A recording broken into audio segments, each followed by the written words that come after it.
اعوذ باللہ من الشیطان الرجیم بسم اللہ الرحمن الرحیم الطلاق مرتان فامساک بمعروف او تسریح باحسان صدق اللہ العظیم۔ پچھلی نشست میں جو مضامین آئے تھے ان میں سے ایک کے بارے میں مجھے احساس ہوا کہ میں نے ایک بات شروع کی تھی لیکن نامکمل رہ گئی۔ آیت الاختلاف کے بارے میں میں نے عرض کیا تھا کہ وحدت ادیان کے فلسفے کا ایک جز صحیح ہے، ایک غلط ہے۔ صحیح جز کی وضاحت تو ہو گئی کہ یہ تمام جتنے بھی دنیا میں مذاہب ہیں اور دین ہیں یہ سب اسی دین حق سے نکلی ہوئی شاخیں ہیں۔ دین حق سے پگڈنڈیاں مڑی ہیں، صراط مستقیم سے پگڈنڈی مڑی ہے، کوئی بہت دور نکل گئی اور اس کا یوں سمجھیے کہ پہچانی ہوئی صورت بھی پہچانی نہیں جاتی، اتنی دور ہو گئی کہ اس کا اس دین حق کے ساتھ اب کوئی رشتہ نظر ہی نہیں آتا۔ کچھ اتنے دور نہیں ہوئے، قدرے قریب رہے، لیکن سب کی بنیاد ایک ہے۔ ظاہر بات ہے کہ حضرت آدم کی نسل سے بات شروع ہوئی ہے، حضرت آدم کی اولاد ایک ہی امت تھی۔ یہ تفرقے جو بھی ہوئے بعد میں ہوئے ہیں۔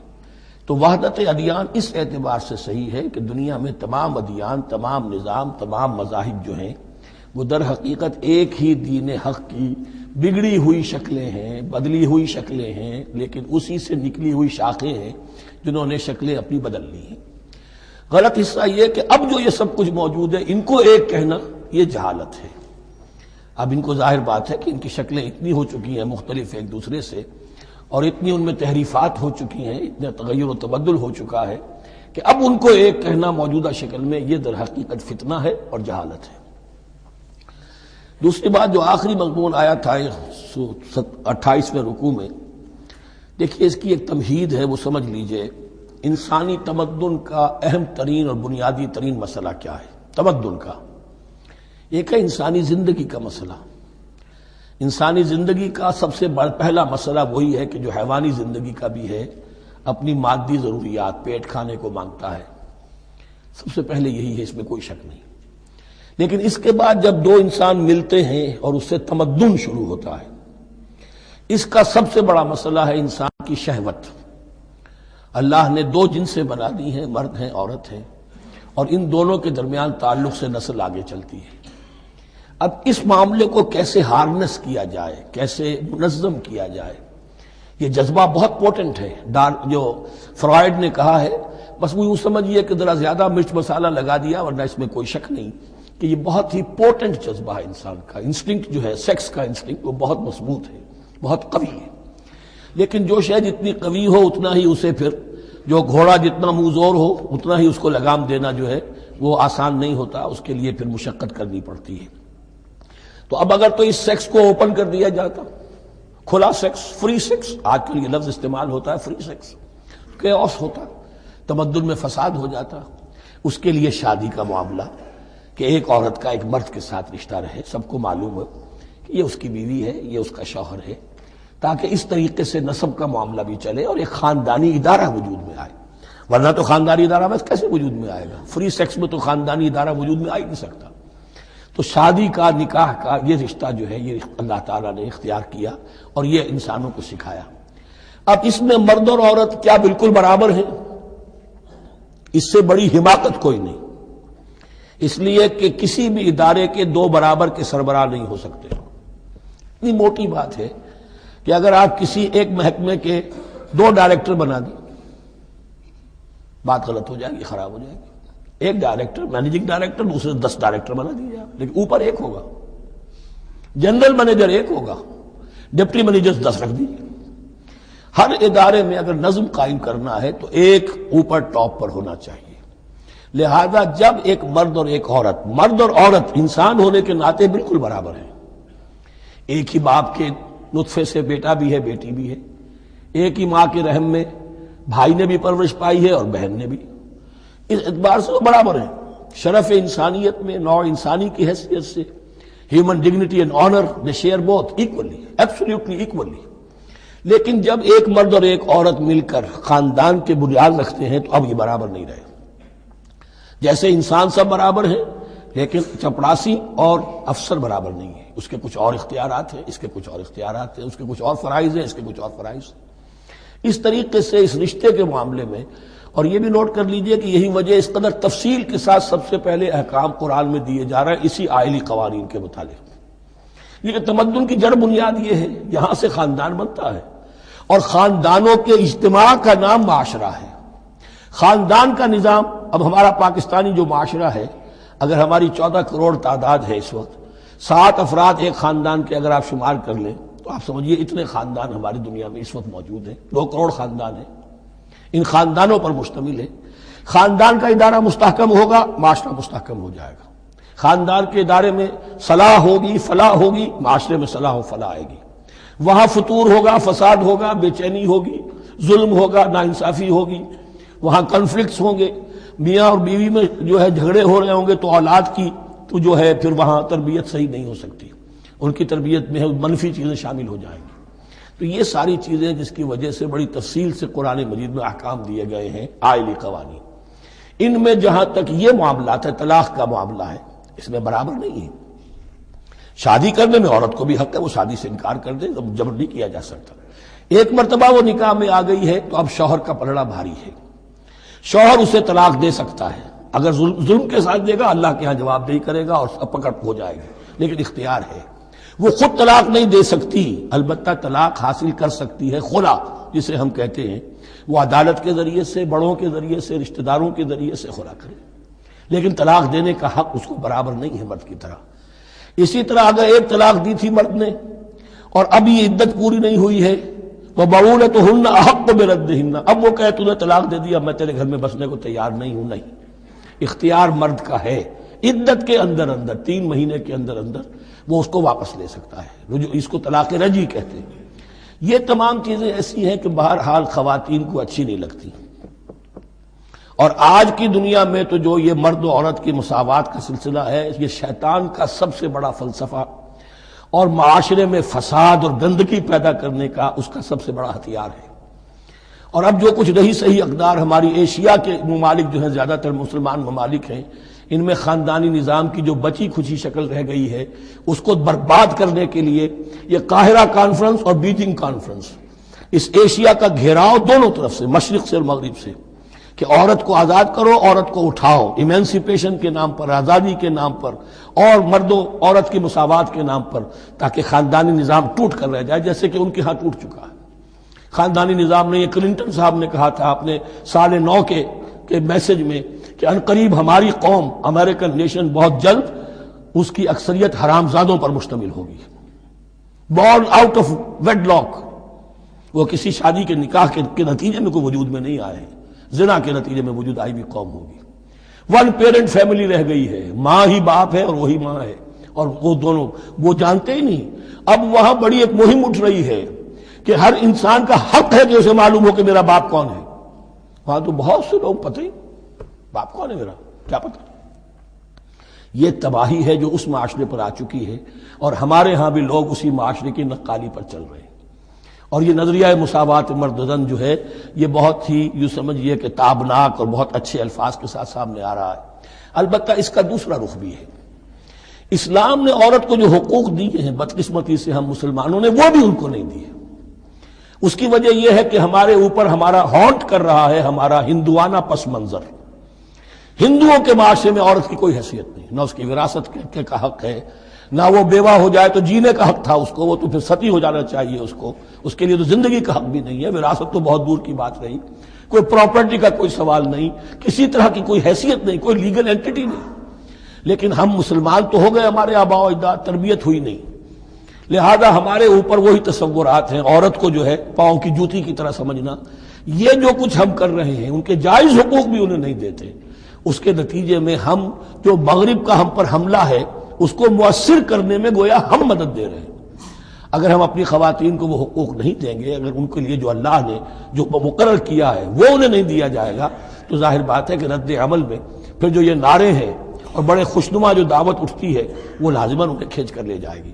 تو اس طرف بھی خیال رکھیے، اور ہمارے ہاں دیندار گھرانوں میں خاص طور پر یہ بات ہوتی ہے، اس کو سمجھنا چاہیے کہ عورتوں کے کیا حقوق ہیں، ان کی دلجوئی کتنی کرنی چاہیے۔ حضور نے کیا فرمایا ہے؟ خیرکم خیرکم لأہلہ وانا خیر لأہلی، خیر منکم لأہلی، تم میں سے بہترین لوگ وہ جو اپنے گھر والوں کے لیے اچھے ہوں، بہترین لوگ وہ ہیں۔ ان کے حقوق کا لحاظ ہو، ان کے ساتھ سلوک ہو، ان کی دل جوئی ہو، ان کے احساسات کا بھی پاس کیا جائے۔ البتہ جہاں شریعت کا اور دین کا معاملہ آ جائے، نتھنگ ڈوئنگ، سیدھی سیدھی بات، یہ تلوار کی طرح آپ ننگے ہو جائیں اس وقت کہ یہ معاملہ دین کا ہے، اس میں میں تمہاری کوئی رعایت نہیں کر سکتا۔ ہاں میرے معاملات کے اندر جو بھی تم چاہو میں نرمی کروں گا، یہ ہو سکتا ہے۔ بس اس کو ذہن میں رکھیے، یہ کڑوی گولی ہے۔ وَلَهُنَّ مِثْلُ الَّذِي عَلَيْهِنَّ بِالْمَعْرُوفِ وَلِلرِّجَالِ عَلَيْهِنَّ دَرَجَةٌ۔ اب درمیان کے الفاظ کو تو جدید جو ہمارے ہیں دانشور وہ لے لیتے ہیں، اوپر کا نہیں دیکھتے کہ بَعُولَتُهُنَّ أَحَقُّ بِرَدِّهِنَّ، برابری کہاں رہی؟ شادی کرتے ہوئے برابری ہے، عورت کہہ سکتی میں شادی نہیں کرتی، شادی نہیں ہوگی، فصل برابری ہے، دونوں کی رضامندی سے شادی ہوگی، یہ برابری ہے۔ لیکن جب ایک مرتبہ بیوی بن گئی اب برابر نہیں ہے۔ اب یہ فلسفہ جا کر پوری طرح بیان ہوگا سورہ نساء میں، اور الرجال قوامون علی النساء، یہ بات پھر وہاں آئے گی۔ اس کی تمہید ہے یہ کہ یہ کڑوی گولی ذرا خواتین کے حلق سے اترنی شروع ہو جائے۔ وَبَعُولَتُهُنَّ أَحَقُّ بِرَدِّهِنَّ، اور اسی طریقے سے وَلِلرِّجَالِ عَلَيْهِنَّ دَرَجَةٌ۔ البتہ اللہ نے جو ذمہ داریاں عورت کے حوالے کی ہیں، جس طرح کے اس کے فرائض ہیں ویسے ہی اس کے حقوق بھی ہیں، یہ ہے جو بات کہی جا رہی، لہن مثل الذی علیہن بالمعروف۔ اور یہ دنیا کا وہ اصول ہے کہ responsibilities and privileges they go together. کہیں آپ کا اگر ذمہ داری زیادہ تو حقوق اور اختیارات بھی زیادہ ہوں گے، ذمہ داری بہت ڈال دی، حقوق و اختیارات اتنے ہیں نہیں، آپ ذمہ داری ادا نہیں کر سکتے۔ جہاں ذمہ داری کم ہوگی وہاں حقوق و اختیارات بھی کم ہوں گے، یہ دونوں چیزیں پروپورشنیٹ چلتی ہیں۔ اب چلیے آگے، مجھے اندیشہ ہے کہ میں نے خاصا وقت اس میں لگا دیا۔ الطلاق مرتان، طلاق 2 مرتبہ ہے، یعنی ایک شوہر کو 2 مرتبہ طلاق دے کر اور رجوع کر لینے کا حق ہے۔ ایک دفعہ طلاق دی اور عدت کے اندر رجوع کر لیا، ٹھیک ہے، پھر طلاق دی اور عدت کے اندر رجوع کر لیا، ٹھیک ہے، تیسری مرتبہ طلاق دی، اب رجوع نہیں کر سکتا۔ الطلاق مرتان، 2 مرتبہ ہو سکتا ہے۔ فَإِمْسَاكٌ بِمَعْرُوفٍ أَوْ تَسْرِيحٌ بِإِحْسَانٍ، اب اس کے بعد فیصلہ کرو، یا تو روکو اس کو اپنے گھر میں تو وہ بھی نیکی کے ساتھ، بھلائی کے ساتھ، تنگ کرنے کے لیے نہیں، پریشان کرنے کے لیے نہیں، اور تسریح بِإِحْسَان، یا رخصت کر دینا ہے اچھے بھلے طریقے سے، بھلے مانسوں کی طرح خوبصورتی کے ساتھ، روکو تو بھلائی کے لیے، اور اگر رخصت کرنا ہے تو خوبصورت انداز میں۔ وَلَا يَحِلُّ لَكُمْ أَن تَأْخُذُوا مِمَّا آتَيْتُمُوهُنَّ شَيْئًا، اور تمہارے لیے ہرگز جائز نہیں ہے کہ جو کچھ تم نے انہیں دیا تھا اس میں سے کچھ بھی واپس لو، جو بھی تم نے انہیں مہر دیا تھا اس میں سے کچھ واپس نہیں لے سکتے جب تم طلاق دے رہے ہو۔ ہاں اگر عورت طلاق مانگے تو اسے اپنے مہر میں سے کچھ چھوڑنا پڑے گا، یہ دوسری بات ہے، لیکن جب بر طلاق دے رہا ہے تو پھر وہ نہیں روک اس کو اس میں سے جو بھی کچھ دیا ہو۔ یہاں تک کہ آیا ہے کہ اگرچہ تم نے ان کو احداہن قنطارا، سونے کے ڈھیر دیے ہوں، ان میں سے بھی کچھ نہیں لے سکتے واپس۔ وَلَا يَحِلُّ لَكُمْ أَن تَأْخُذُوا مِمَّا آتَيْتُمُوهُنَّ شَيْئًا إِلَّا أَن يَخَافَا أَن لَّا يُقِيمَا حُدُودَ اللَّهِ، البتہ اگر وہ دونوں یہ سمجھیں کہ ہم حدود اللہ کو قائم نہیں رکھ سکیں گے۔ مراد کیا ہے کہ فیملی لائف کے ضمن میں جو اللہ نے احکام دیے ہیں، جو آداب ہیں، جو ان کے مقاصد ہیں، وہ ہمارے مابین اتنی موافقت مزاجی نہیں ہے کہ ہم ساتھ چل سکیں۔ ایک عورت اگر یہ محسوس کرتی ہے فَإِنْ خِفْتُمْ أَلَّا يُقِيمَا حُدُودَ اللَّهِ فَلَا جُنَاحَ عَلَيْهِمَا فِي مَا افْتَدَتْ بِهِ، پھر اگر اس کا یہ خیال ہے کہ یہ نہیں رکھ سکیں گے تو پھر کوئی حرج نہیں ہے ان دونوں پر کہ جو کچھ دے دلا کر عورت فدیے میں اپنے آپ کو چھڑا لے، یعنی کہہ کہ ٹھیک ہے تم نے مجھے 10 لاکھ مہر دیا تھا، میں 5 لاکھ تمہیں واپس کرتی ہوں، یا تم نے 10 لاکھ کا میرا مہر رکھا تھا، میں خلا مانگ رہی ہوں، میں صرف 5 لاکھ کا تم سے تقاضا کرتی ہوں، اسے اپنے مہر میں سے کچھ چھوڑنا ہوگا، یہ فدیہ ہے۔ تلک حدود اللہ فلا تعتدوها، یہ اللہ کے حدود ہیں، ان سے تجاوز مت کرو۔ دیکھیے روزے وغیرہ کے ضمن میں فلا تقربوها، اور یہاں فلا تعتدوها، اس لیے کہ یہاں بڑے دھڑلے سے آدمی جو ہے وہ ان حدود کو پامال کر جاتے ہیں، قانون یہی رہ جاتا ہے، روح اس کی ختم ہو جاتی ہے۔ وَمَن يَتَعَدَّ حُدُودَ اللَّهِ فَأُولَٰئِكَ هُمُ الظَّالِمُونَ، اور جو اللہ کے حدود سے تجاوز کرتے ہیں وہی ظالم لوگ ہیں۔ فَإِن طَلَّقَهَا، اب اگر تیسری مرتبہ طلاق دے دی، اور طلاق مرتان تو ہو چکا نا، اس کے بارے میں سارے احکام آ گئے، لیکن اب اگر دے دی مراد ہے تیسری مرتبہ، فَإِن طَلَّقَهَا فَلَا تَحِلُّ لَهُ مِن بَعْدُ حَتَّىٰ تَنكِحَ زَوْجًا غَيْرَهُ، تو اب وہ اس کے لیے جائز نہیں ہوگی جب تک کہ وہ عورت کسی اور شوہر سے شادی نہ کرے، اس کو حلالہ کہتے ہیں۔ لیکن یہ حلالہ کروانا یا کرنا اور کسی کے ساتھ یہ معاہدہ کرنا تم شادی کر لو پھر طلاق دے دینا، اس پر لعنت فرمائی ہے، حضور نے لعنت فرمائی ہے۔ اور ہمارے ہاں علم میں آتی ہے، یہ بات سننے میں آتی ہے کہ بہت سے علماء نے اس کو دھندا بنا رکھا ہے۔ حلالہ مولوی مشہور ہیں مختلف شہروں کے اندر،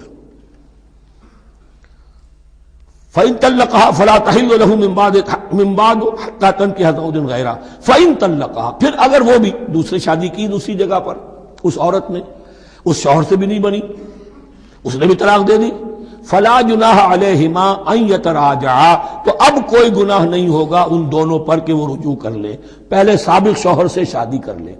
یعنی عورت کو شاید عقل آ گئی ہو، کوئی اسی کی زیادتی تھی کہ پہلے شوہر کے ہاں بس نہیں سکی، اب دوسری مرتبہ کا تجربہ ہو گیا تو اس کے کان ہو گیا کہ کوئی غلطی میری ہی ہے، اب شاید دوبارہ وہ اپنے شوہر کی طرف، سابقہ شوہر کی طرف رجوع کرنا چاہے تو اس کی اجازت ہے۔ ان ظنا یقیما حدود اللہ، اگر ان کو یہ یقین ہو کہ وہ اللہ کے حدود کی پاسداری کر سکیں گے۔ اللہ کے حدود جو ہے احکام شریعت، ان کو بہرحال مد نظر رکھنا ہے اور فائق رکھنا ہے۔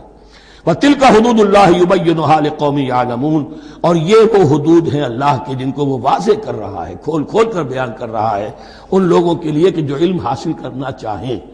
ترجمہ یہ ہوتا ہے عام طور پر جنہیں علم حاصل ہے، اصل میں کسی وقت فعل کو طلب فعل کے معنی میں استعمال کیا جاتا ہے عربی زبان میں، یعلمون جو جاننا چاہیں، جن کے اندر طلب ہے علم کی۔ وَإِذَا طَلَّقْتُمُ النِّسَاءَ فَبَلَغْنَ أَجَلَهُنَّ، تو جب تم لوگ اپنی بیویوں کو طلاق دو اور پھر وہ اپنی عدت پوری کر لیں، فَأَمْسِكُوهُنَّ بِمَعْرُوفٍ أَوْ سَرِّحُوهُنَّ بِمَعْرُوفٍ، تو اب چاہو تو روکو انہیں لیکن معروف طریقے سے، اور چاہو تو انہیں رخصت کر دو وہ بھی اچھے طریقے پر۔ وَلَا تُمْسِكُوهُنَّ ضِرَارًا لِتَعْتَدُوا، اور دیکھو ایسا نہ کرو کہ تم روکو انہیں تنگ کرنے کے لیے۔ اچھا ذرا اس کی میں اور خبر لوں گا رجوع کر کے، ذرا اگر تو طلاق ہو گئی تو آزاد ہو جائے گی، غصہ اتنا چڑھا ہوا ہے کہ ابھی وہ غصہ ٹھنڈا نہیں ہوا ہے، رجوع کر رہا ہے اس لیے کہ اسے اور پریشان کروں، اسے اور تکلیفیں پہنچاؤں۔ تو اب یہ کیا ہوا، قانون تو اجازت دے رہا ہے لیکن تم نے قانون کا مذاق اڑایا، تم نے اللہ کی دی ہوئی اس اجازت کا ناجائز استعمال کیا۔ ہاں اگر بسانے کا واقعی ارادہ ہو گیا ہے تو ضرور تم رجوع کر لو، رجوع کا حق تمہیں ہے، لیکن اگر یہ نہیں ہے، پریشان کرنا ہے، فلا تمسکوہن ولا تمسکوہن ضرارا لتعتدوا، ضدم ضدہ ان پر زیادتی کرنے کے لیے، ستانے کے لیے۔ ومن یفعل ذلک فقد ظلم نفسہ، اور جو کوئی بھی یہ کام کرے گا اس نے اپنی جان پر ظلم ڈھایا۔ ولا تتخذوا آیات اللہ ہزوا، اور دیکھو اللہ کی آیات کو مذاق اور کھیل نہ بنا لو، ٹھٹھا نہ بنا لو۔ یہ اچھی طرح جان لیجئے، لا از لا and there can be law which has no flaw. Flawless law is impossible. اس لیے تقوی، اللہ کا خوف ہر جگہ پر بار بار، ورنہ تم اللہ کی شریعت کا تماشا بنا دو گے، ٹھٹھا بنا دو گے۔ وَلَا تَتَّخِذُوا آیَاتِ اللَّهِ هُزُوًا وَاذْكُرُوا نِعْمَتَ اللَّهِ عَلَيْكُمْ، اور یاد کرو، ذکر کرو، شعور کرو اللہ کے انعامات کا جو تم پر ہوئے ہیں۔ وَمَا أَنزَلَ عَلَيْكُمْ مِنَ الْكِتَابِ وَالْحِكْمَةِ، اور جو اس نے نازل فرما دی ہے تم پر اپنی کتاب، اپنی شریعت اور حکمت، یعظکم بہ، اس کے ذریعے سے تمہیں نصیحت کر رہا ہے، سیدھا راستہ بتا رہا ہے۔ واتقوا اللہ، اللہ کا تقوی اختیار کرو۔ وَاعْلَمُوا أَنَّ اللَّهَ بِكُلِّ شَيْءٍ عَلِيمٌ، اور جان لو کہ اللہ تعالیٰ کو ہر چیز کا حقیقی علم حاصل ہے۔ وَإِذَا طَلَّقْتُمُ النِّسَاءَ فَبَلَغْنَ أَجَلَهُنَّ فَلَا تَعْضُلُوهُنَّ أَن يَنكِحْنَ أَزْوَاجَهُنَّ إِذَا تَرَاضَوْا بَيْنَهُم بِالْمَعْرُوفِ، اور جب تم عورتوں کو، اپنی عورتوں کو طلاق دے دو پھر وہ اپنی عدت پوری کر لیں، تو مت آڑے آؤ اس میں کہ وہ عورتیں پھر نکاح کر لیں اپنے سابق ازواج سے، اذا تراضوا بینہم بالمعروف، جبکہ وہ آپس میں رضامند ہو جائیں بھلے طریقے پر۔ یعنی اگر طلاق مغلظ نہیں ہے، دیکھیے ایک طلاق ہوتی ہے بائن، پہلی طلاق دوسری طلاق، یہ جب تک عدت ختم نہیں ہوئی طلاق رجعی کہلاتی ہے، اس کے دوران شوہر کو رجوع کرنے کا حق ہے۔ عدت پوری ہو گئی، اب یہ بائن ہو گئی، اب شوہر اور بیوی کا جو رشتہ ہے ٹوٹ گیا۔ اب اگر نکاح ہوگا تو دوبارہ ہوگا، اس میں عورت کی مرضی کو دخل ہے۔ عدت کے اندر عورت کی مرضی کو دخل نہیں ہے، لیکن عدت کے بعد اب عورت کو اختیار ہے، اب تو نکاح ثانی ہوگا، سوائے طلاق مغلظ کے۔ تیسری طلاق اگر ہو گئی ہے تو پھر جب تک اس کا نکاح کسی اور سے نہ ہو جائے، وہ بھی طلاق دے دے، تو ان کے درمیان نکاح نہیں ہو سکتا۔ گویا کہ یہ دو طلاقوں کے بعد اگر پھر یہ لوگ جبکہ طلاق بائن ہو چکی ہو وہی عورت وہی مرد پھر نکاح کرنا چاہیں تو اب تم آڑے مت آؤ.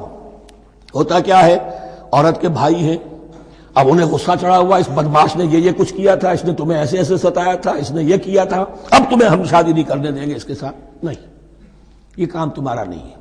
اگر وہ اذا تراضوا بینہم، اگر وہ باہم راضی ہو جائیں تو تم اب ان کے آڑے مت آؤ. بالمعروف ذالک یوعظ بہ من کان منکم یؤمن باللہ والیوم الآخر. یہ وہ چیزیں ہیں جن کی نصیحت کی جا رہی ہے تم میں سے ان کو جو واقعتاً ایمان رکھتے ہو اللہ پر اور یوم آخر پر. ان کے اندر ایمان ہی نہیں ہے، ان کے لیے یہ سارا جو ہے بھینس کے آگے بین بجائے جاؤ کیا حاصل ہے، وہ تو پھر اس کو کوئی فائدہ نہیں پہنچے گا. ذالک یوعظ بہ من کان منکم یؤمن باللہ والیوم الآخر ذالکم ازکی لکم واطہر. یہ طریقے جو ہیں تمہارے لیے زیادہ پاک ہیں، زیادہ عمدہ ہیں. واللہ یعلم وانتم لا تعلمون، اللہ جانتا ہے تم نہیں جانتے.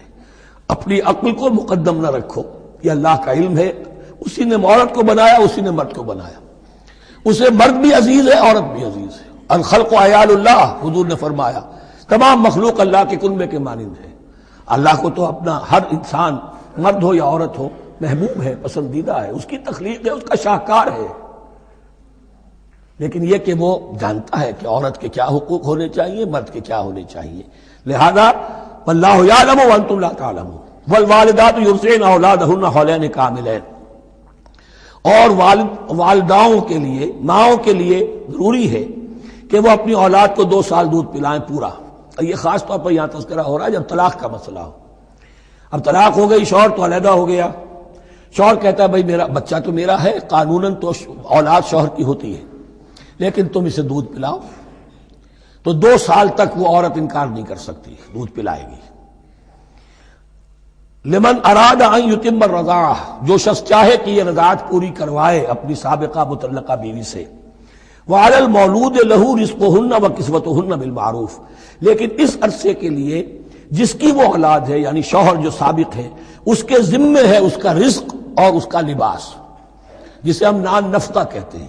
2 سال اگر اس نے دودھ پلانا ہے اس ماں نے، مطلقہ ماں نے اپنے طلاق دینے والے شوہر کے بیٹے کو یا بیٹی کو، تو اب اس عرصے کے دوران اس کا نان نفقہ اس کے ذمے ہے، باپ کے ذمے ہے. بالمعروف، بڑے طریقے سے. یعنی یہ کہ ایسا نہ ہو کہ ہے تو کروڑ پتی لیکن اب وہ اس کو بیوی کو مطلقہ کو وہ دینا چاہے نان نفقہ اپنی خادماؤں کی طرح کا. نہیں، وہ ہونا چاہیے معروف طریقے پر. لا تکلف نفس الا وسعها، کسی پر ذمہ داری نہیں ڈالی جاتی مگر اس کی وسعت کے مطابق. لا تضار والدۃ بولدہا، نہ تو تکلیف پہنچائی جائے والدہ کو اپنے بچے کی وجہ سے. ولا مولود لہ بولدہ، نہ جس کا وہ اولاد ہے، جس کا وہ بیٹا یا بیٹی ہے یعنی باپ، نہ اس کو تکلیف پہنچائی جائے. کوئی لا ضرر ولا ضرار، حضور کی حدیث ہے، دونوں کے ساتھ منصفانہ سلوک کیا جائے. وعلی الوارث مثل ذلک، اب فرض کیجئے وہ شخص جو تھا طلاق دینے والا وہ تو مر گیا، تو وارث کے ذمے، اس کا جو وارث ہے اس کے ذمے نان نفقہ رہے گا. اس کے اپنے مرحوم والد کی اگر اولاد اس کی کسی مطلقہ بیوی کے پاس ہے 2 سال تک دودھ پلانے کے لیے. فإن ارادہ فصالا، اب یہ بھی ہو سکتا ہے کہ وہ دونوں جو ہے کہے کہ سب میں تو دودھ نہیں پلاتی، یا یہ کہ وہ شوہر چاہے ان تراض منہما، دونوں راضی ہو جائیں کہ میں دودھ نہیں پلواتی، آپ دودھ چھڑوا دیجئے. وتشاور، آپس میں رضامندی اور مشورے سے. فلا جناح علیہما، اس میں بھی کوئی حرج نہیں. اگر دودھ چھڑوانا چاہیں، وہ کسی اور سے دودھ پلوانا چاہتے ہیں، کوئی دایا رکھ لی ہے اس سے دودھ پلوانا چاہتا ہے، ٹھیک ہے، لیکن ہونا چاہیے جبر نہ ہو، ماں پر جبر نہ ہو. ان تراض منہما، دونوں کی رضامندی سے، وتشاور، اور مشورے سے. فلا جناح علیہما، تو پھر ان دونوں پر کوئی حرج نہیں ہے. اذا سلمتم ما آتیتم بالمعروف، جب کہ تم اس کی ماں کو وہ سب کچھ دے دو جس کا کہ تم نے اسے وعدہ کیا تھا. یہ نہ ہو کہ نان نفقے کو بچانے کے لیے اب تم کہو درمیان میں کہ چھوڑو جی مجھے تو سستی عورت مل رہی ہے دودھ پلا سکتی ہے. نہیں جی، کون سا؟ وَإِنْ أَرَدْتُمْ أَن تَسْتَرْضِعُوا أَوْلَادَكُمْ فَلَا جُنَاحَ عَلَيْكُمْ، اگر تم چاہو کسی اور سے اب دودھ پلوانا، رضاعت کروانا، تو اس میں بھی کوئی حرج نہیں. فَلَا جُنَاحَ عَلَيْكُمْ إِذَا سَلَّمْتُمْ مَا آتَيْتُمْ بِالْمَعْرُوف، جبکہ ان کی ماں، اس کی ماں کو تم دے چکو جو کچھ کہ تم نے طے کیا تھا معروف اور بھلے طریقے پر. واتقوا اللہ، اور اللہ کا تقوی اختیار کرو. واعلموا ان اللہ بما تعملون بصیر، اور جان لو کہ جو کچھ تم کر رہے ہو اللہ اسے دیکھ رہا ہے. والذین یتوفون منکم ویذرون ازواجا، اور وہ کہ جو تم میں سے وفات پا جائیں اور وہ چھوڑ جائیں بیویاں. یتربصن بانفسہن، اب یہ عدت جو تھی ایک تھی طلاق کی عدت، وہ 3 ماہواریاں آ جانا، 3 مہینے اندازن، اور ایک ہے جو فوت ہو گیا. اور بیوہ کی عدت کیا ہے؟ والذین یتوفون، جو تم میں سے وفات دے دیے جائیں، منکم تم میں سے، ویذرون ازواجا، پیچھے بیویاں چھوڑ گئے ہوں، یتربصن بانفسہن 4 اشہر وعشرا، وہ روکے رکھیں اپنے نفسوں کو 4 مہینے اور 10 دن. 4 مہینے 10 دن تک ایک جو بیوہ عورت ہے وہ کوئی اور نکاح نہیں کر سکتی. 4 مہینے 10 دن. فَإِذَا بَلَغْنَ أَجَلَهُنَّ، اور جب وہ اپنی اس مدت تک پہنچ جائیں، یعنی پوری ہو گئی مدت عدت کی، فَلَا جُنَاحَ عَلَيْكُمْ فِي مَا فَعَلْنَ فِي أَنفُسِهِنَّ، تو تم پر کوئی گناہ نہیں ہے اس معاملے میں جو وہ اپنے بارے میں کریں. اب وہ آزاد ہے، نکاح کر سکتی ہیں. اب تم روکنا چاہو، ہماری ناک کٹ جائے گی، یہ بیوہ بیٹھ نہیں سکی، اس سے رہا نہیں گیا، نہیں، غلط بات، تمہارا کوئی اختیار نہیں. لا جناح علیکم فیما فعلن فی انفسہن بالمعروف، کرے نیک طریقے سے، بھلے طریقے سے، شریعت کے مطابق، قواعد شریعت کے مطابق، تو تمہارا اختیار نہیں ہے کہ روکو. واللہ بما تعملون خبیر، اور جو کچھ تم کر رہے ہو اللہ اس سے باخبر ہے. ولا جناح علیکم فیما عرضتم بہ من خطبۃ النساء واکننتم فی انفسکم، اب یہ انہی بیواؤں کا ذکر ہو رہا ہے. تم پر کوئی حرج نہیں ہے کہ جو تم اشارے میں کوئی بات اور پیغام دینا چاہو کسی بیوہ کو، اشارے کنائے میں، لیکن یہ کہ اس میں عدت کے دوران نکاح تو نہیں ہو سکتا. اشارے کنائے میں یہ کچھ بات کہی جا سکتی ہے کہ مجھے دلچسپی ہے، شاید میں کوئی بھی طریقہ اختیار کیا جائے. او اکننتم فی انفسکم، یا اپنے دلوں میں چھپائے رکھو، تو اللہ کو کوئی اعتراض نہیں. اس میں یہ کہ ظاہر بات ہے کہ ایک آدمی علم اللہ انکم ستذکرونہن، اللہ کے علم میں ہے تمہیں ان کا خیال تو آئے گا ہی. آخر یہ عورت تھی، بیوہ ہو گئی ہے، اب میں اس سے شادی کر سکتا ہوں، آپ کو رغبت ہے اس کی طرف نکاح کی، تو اب کوئی آدمی سوچے میرے دل میں خیال آ رہا ہے بیوہ کے بارے میں، میں تو گناہ گار ہو گیا، میرا دل گناہ گار ہو گیا. نہیں، یہ قانون فطرت ہے. علم اللہ انکم ستذکرونہن، اللہ کے علم میں ہے ان کا خیال تو تمہیں آئے گا ہی. ولیکن لا تواعدوہن سرا، لیکن ایسا نہ کرو کہ ان سے معاہدہ کر لو خفیہ، طے ہو جائے، بات پکی ہو جائے. سرا الا ان تقولوا قولا معروفا، سوائے اس کے کہ کوئی معروف بات کہہ دی جائے جس سے انہیں اشارہ مل جائے، بس.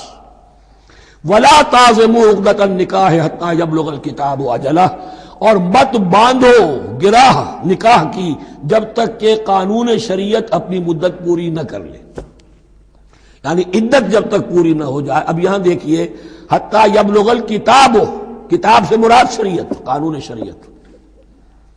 کتاب سے مراد یہاں کیا ہے کہ جو بھی قانون آ چکا ہے کتاب کے اندر، 4 مہینے 10 دن کے بعد نکاح اس سے پہلے نہیں ہوگا. وَاعْلَمُوا أَنَّ اللَّهَ يَعْلَمُ مَا فِي أَنفُسِكُمْ فَاحْذَرُوهُ، اور جان لو کہ اللہ خوب جانتا ہے جو تمہارے دلوں میں ہے، پس اس سے ڈرو، اس کی پکڑ سے بچو. وَاعْلَمُوا أَنَّ اللَّهَ غَفُورٌ حَلِيمٌ، اور یہ بھی جان لو اللہ غفور بھی ہے، بخشنے والا بھی ہے. وہ خطا ہو گئی ہے، استغفار کرو، توبہ کرو، اللہ معاف فرمائے گا. اور حلیم ہے، وہ فوراً نہیں پکڑتا بلکہ ڈھیل دیتا ہے، مہلت دیتا ہے، اگر چاہو تو تم توبہ کر لو. لا جناح علیکم ان طلقتم النساء ما لم تمسوهن او تفرضوا لهن فریضہ، تم پر کوئی گناہ نہیں ہے کہ تم ایسی بیویوں کو طلاق دے دو کہ جن کو نہ تو تم نے اب تک چھوا ہو اور نہ ان کے لیے مہر مقرر کیا ہو. یہ ہو جاتا تھا، نکاح جو ہے بچپن میں بھی کر دیے جاتے تھے، لیکن ابھی کوئی نوبت نہیں آئی ہے، نکاح تو ہو گیا لیکن نہ کوئی مہر مقرر ہوا ہے، نہ کوئی ان کی ملاقات ہوئی ہے. تو اگر ایسا کرو گے تو تم طلاق دے سکتے ہو. وَمَتِّعُوهُنَّ، لیکن شرافت کا تقاضا یہ ہے کہ جو لڑکی تم سے منسوب رہی ہے، اب اگر وہ رشتہ توڑ رہے ہو تو اسے کچھ دے دلا کر، اسے کچھ نہ کچھ متاع، کچھ سامان دنیاوی دے کر. متعوہن علی الموسع قدرہ وعلی المقتر قدرہ، جو وسعت والا ہے، جس کو کشائش حاصل ہے، غنی ہے، وہ اپنی حیثیت کے مطابق، اور جو تنگ دست ہے وہ اپنی حیثیت کے مطابق. متاع بالمعروف، اور یہ ساز و سامان دینا جو ہے یہ بھی بھلے انداز میں ہو، ایسا نہ ہو جو خیرات دی جا رہی ہو. حق حقا علی المحسنین، یہ حق ہے محسنین پر. یہ سمجھے کہ ہم پر اللہ تعالیٰ کی طرف سے عائد کردہ یہ ذمہ داری ہے. وَإِن طَلَّقْتُمُوهُنَّ مِن قَبْلِ أَن تَمَسُّوهُنَّ وَقَدْ فَرَضْتُمْ لَهُنَّ فَرِيضَةً، اور اگر دوسری شکل یہ ہے کہ تم نے طلاق دی ایسی بیوی کو کہ جس کو تم نے چھوا تو نہیں ہے لیکن مہر مقرر ہو چکا تھا، فَنِصْفُ مَا فَرَضْتُمْ، تو اب آدھا مہر جو ہے جو تم نے فرض کیا تھا، جو طے کیا تھا، اس کا آدھا تو تمہیں دینا ہی دینا ہے. الا یعفون، الا یہ کہ وہ معاف کر دیں، ہمیں آدھا بھی نہیں چاہیے، یا چلیے ہمیں چوتھائی دے دیجئے. او یعفو الذی بیدہ عقدۃ النکاح، یا وہ اس کے اندر جو ہے سخاوت سے کام لے کہ جس کے ہاتھ میں نکاح کی گرہ ہے. گرہ تو مرد کے ہاتھ میں، وہ کھول سکتا ہے، عورت طلاق دے نہیں سکتی. لہذا کیوں نہ ایسا کرو کہ تم پورا ہی مہر دے دو. فرمایا وَأَن تَعْفُوا، اگر تم درگزر کرو اور زیادہ دو، اقرب للتقویٰ، یہ تقویٰ سے قریب تر ہے. وَلَا تَنْسَبُوا الْفَضْلَ بَيْنَكُمْ، اپنے مابین احسان کرنا مت بھولو، اور اپنے مابین جو فضیلت اللہ نے تمہیں دی ہے عورتوں پر اس کو مت بھولو. تمہارا پھر ایٹیچیوڈ بھی ایسا ہونا چاہیے کہ تم اپنے بڑے ہونے کے حساب سے ان کے ساتھ نرمی کرو، ان کو زیادہ دو، ان کو جتنا بھی مہر مقرر کیا تھا اس سے بھی زیادہ دے دلا کے رخصت کرو. قانون میں تو صرف مہر ہوگا، البتہ قانون یہی ہے کہ اگر انہیں چھوا نہیں ہے، مقاربت نہیں ہوئی ہے، لیکن یہ کہ مہر مقرر ہو چکا تھا تو آدھا مہر تو لازماً دینا ہے.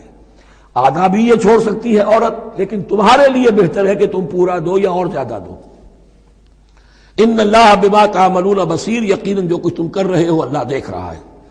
حافظوا علی الصلوات والصلاۃ الوسطی، محافظت کرو پوری طرح، چوکس ہو کر، چوکنے ہو کر تمام نمازوں کی، اور خاص طور پر صلاۃ وسطیٰ کی. یعنی بار بار جو آ رہا ہے جان لو اللہ جانتا ہے، جان لو اللہ دیکھ رہا ہے، جو کچھ تم کر رہے ہو اللہ کی نگاہ میں ہے، جو کچھ تم کر رہے ہو اللہ باخبر ہے. یہ سارا کچھ جو ہے یہ اللہ کی یاد ذہن میں برقرار رکھنے کے لیے تمہیں نماز دی گئی ہے. 5 وقتہ تم حاضر ہو، دنیا کے کاروبار سے نکلو اور آ کر پھر عہد اللہ سے اپنا جو ہے، یہ جو حفیظ کا ایک شعر ہے، آؤ سجدے میں گرے لوح جبی تازہ کریں، سرکشی نے کر دیے دھندلے نقوش بندگی. آؤ سجدے میں گرے لوح جبی تازہ کریں. یہاں پر جو ہمارا بندگی کا نقش تھا سرکشی کی وجہ سے وہ دھندلے ہو گئے ہیں. سرکشی نے کر دیے دھندلے نقوش بندگی، آؤ سجدے میں گرے لوح جبی تازہ کریں، کہ پھر اس پر اللہ تعالیٰ کے ساتھ جو عہد کیا ہے ایاک نعبد و ایاک نستعین اسے پھر تازہ کریں. حافظوا علی الصلوات والصلاۃ الوسطی، صلاۃ وسطیٰ کے بارے میں بہت سے اقوال ہیں، لیکن عام طور پر اس سے مراد عصر کی نماز لی گئی ہے. دن میں 2 نمازیں اس سے پہلے ہیں، فجر ہے، ظہر ہے، 2 پھر بعد میں ہے، مغرب ہے، عشاء ہے. وقوموا للہ قانتین، اور کھڑے ہوا کرو اللہ کے سامنے پورے ادب کے ساتھ. یعنی ایک تو رکوع ہے جس میں جھکنا ہے، سجدہ ہے جھکنے کی انتہا ہے، قیام بھی قنوت کے ساتھ ہو، معلوم ہو کہ ایک بندہ اپنے آقا کے سامنے کھڑا ہے. اس کے کھڑے ہونے کے انداز میں بھی معلوم ہو کہ تواضع ہے، عجز ہے. فَإِنْ خِفْتُمْ فَرِجَالًا أَوْ رُكْبَانًا، اور اگر تم خوف کی حالت میں ہو تو چاہے پیادہ چلتے ہوئے، سفر کرتے ہوئے، دشمن پیچھا کر رہا ہے، آپ کہیں جا رہے ہیں تو چاہے اب رکیں گے نماز پڑھیں گے تو وہ تعاقب میں قریب آ جائے گا، تو رجالن چلتے ہوئے، یا کہیں جلدی جانا ہے اور وہاں پر ابھی فوری طور پر حملہ کرنا ہے تو اس میں یہ ہے کہ جنگ کی حالت میں یہ رعایتیں ہیں. چلتے ہوئے اور رکبانہ یا سوار ہونے کی حالت میں بھی نماز پڑھی جا سکتی ہے.